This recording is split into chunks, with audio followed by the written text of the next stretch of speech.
Alors, pourquoi des séminaires au sein de Calirel Santé? En effet, en complément du programme de travail de Calirel Santé, l'équipe a souhaité proposer aux professionnels des établissements des lieux de rencontre, d'échange et de débat autour des axes de travail portés par Calirel Santé. Donc ce premier séminaire sur l'appropriation des bonnes pratiques par les professionnels en santé a vraiment vocation à prendre de la hauteur au travers de grands témoins qui vont nous permettre d'avoir des débats autour de la conduite du changement et de retours d'expérience de professionnels issus des établissements avec des expériences réussies, mêlant opportunités et difficultés. L'objectif de ce séminaire est vraiment de partager, essayer de comprendre et d'identifier des actions à mettre en œuvre à la suite du séminaire au sein de ces pratiques professionnelles.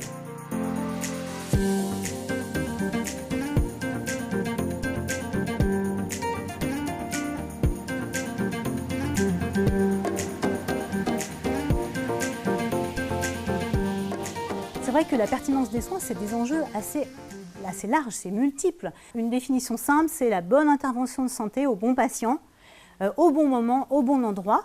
On peut se dire qu'il y a des enjeux très importants d'amélioration de la pertinence en France aujourd'hui.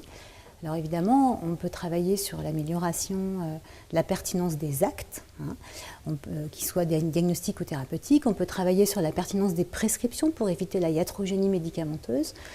On peut travailler également sur les modes de prise en charge. Vous savez que on développe de façon très importante aujourd'hui la chirurgie ambulatoire et qu'en 2022, on attend 70% d'hospitalisation en chirurgie ambulatoire contre 50% aujourd'hui.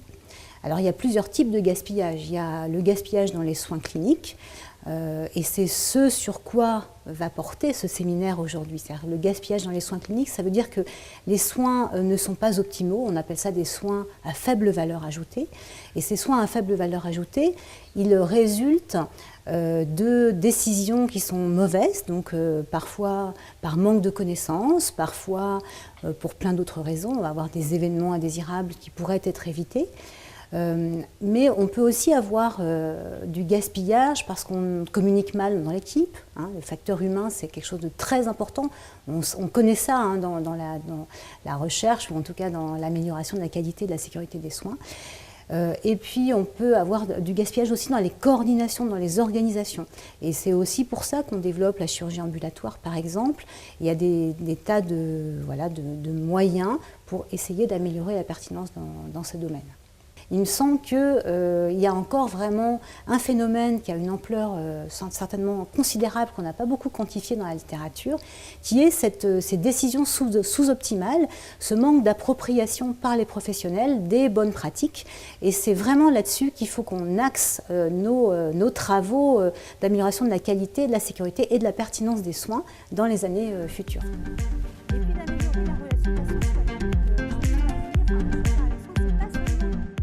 Je vais essayer de vous raconter des choses et cette mise en récit, elle s'appuie sur à la fois mon expérience professionnelle et elle s'appuie sur la littérature scientifique ou la littérature grise en sociologie, qui est une discipline des sciences sociales qui s'intéresse depuis en gros les années 50-60 à ces questions de changement des pratiques.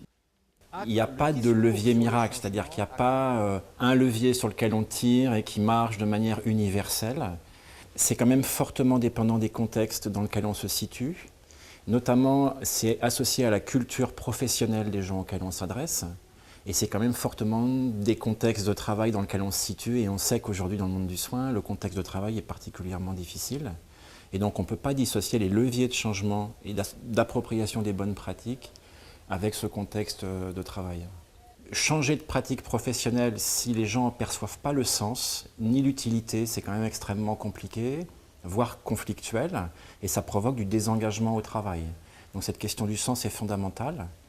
Il y a aussi cette question de la reconnaissance à adopter de nouvelles pratiques. Alors on pourrait réfléchir sur comment on développe des dynamiques de reconnaissance au travail. Et puis peut-être cette idée de collectif. Je pense qu'on aurait avantage à se désengager des logiques de coaching individuel pour se réapproprier des dynamiques d'appropriation collective.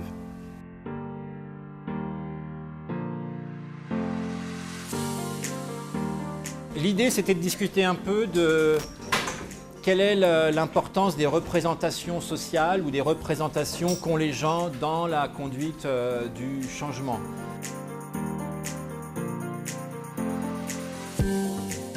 Les problématiques de changement, vraisemblablement, c'est quand même très lié à l'image que je me fais et de mon rôle dans l'institution et de mon rôle dans le champ dans lequel j'exerce, c'est-à-dire la médecine, et puis de mon travail. Qu'est-ce que c'est que mon travail et quelle valeur j'y donne? Par exemple, qu'est-ce que c'est que pour moi un travail bien fait?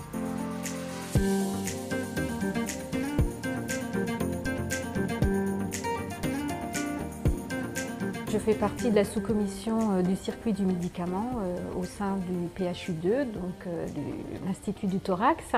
Et puis dans cette commission, on a parlé aussi des interruptions de tâches liées à l'administration du médicament. Donc à réfléchir dans nos pratiques, comment pouvons-nous sécuriser l'administration du médicament. Le ressenti des équipes, c'était « Oh là là, le téléphone il sonne sans arrêt, on est toujours interrompu.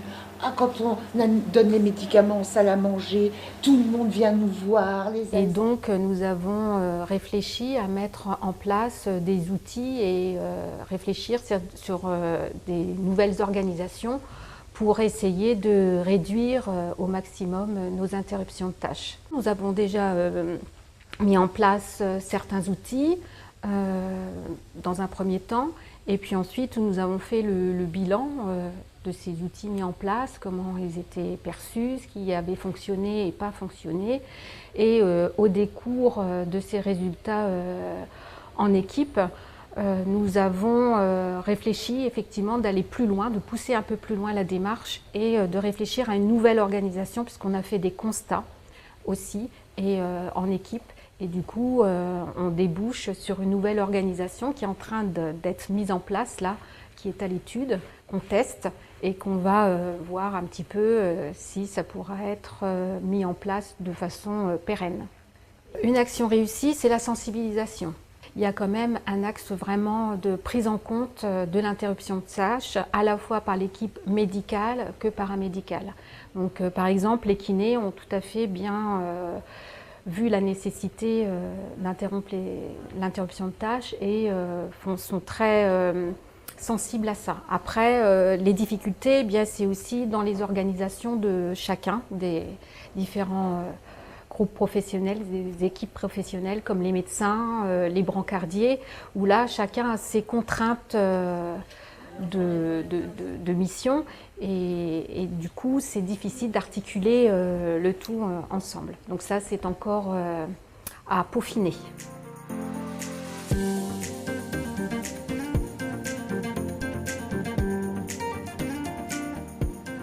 L'accréditation a été mise en place par la Haute Autorité de Santé suite au problème assurantiel de 2004 et en lien avec en particulier les gynéco-obstétriciens, les anesthésistes et quelques autres spécialités, a créé cette démarche d'amélioration de la qualité et de la sécurité des soins. Cette démarche est une démarche volontaire, basée sur la déclaration d'événements indésirables associés aux soins. Ces événements anonymisés sont versés dans une base de retour d'expérience. Actuellement, il y en a à peu près 120 000 événements indésirables associés aux soins, toutes spécialités confondues. Ce qui a permis, dans bon nombre de cas, entre toutes les spécialités, de réaliser un certain nombre de solutions pour la sécurité des patients, de points clés et sécurité.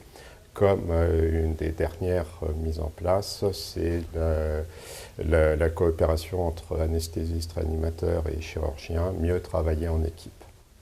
C'est rare que quand il y a des dysfonctionnements, des événements indésirables, qui soient liés à la pratique d'un professionnel, voire d'un groupe de professionnels. L'accréditation était au départ individuelle et actuellement elle se développe en équipe monodisciplinaire, puisque le décret ne le permet qu'en monodisciplinaire, mais en fait on pratique en réalité, sur le terrain, elle commence à être en pluridisciplinaire, puisqu'on ne travaille jamais tout seul et qu'on fait des revues morbimortalité ensemble, etc.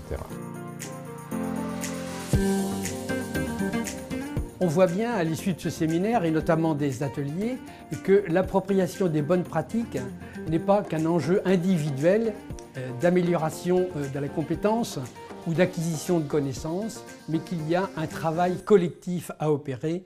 Et ce sera d'ailleurs l'enjeu, le travail en équipe, de notre prochain séminaire, un enjeu fort dans les organisations du système de santé.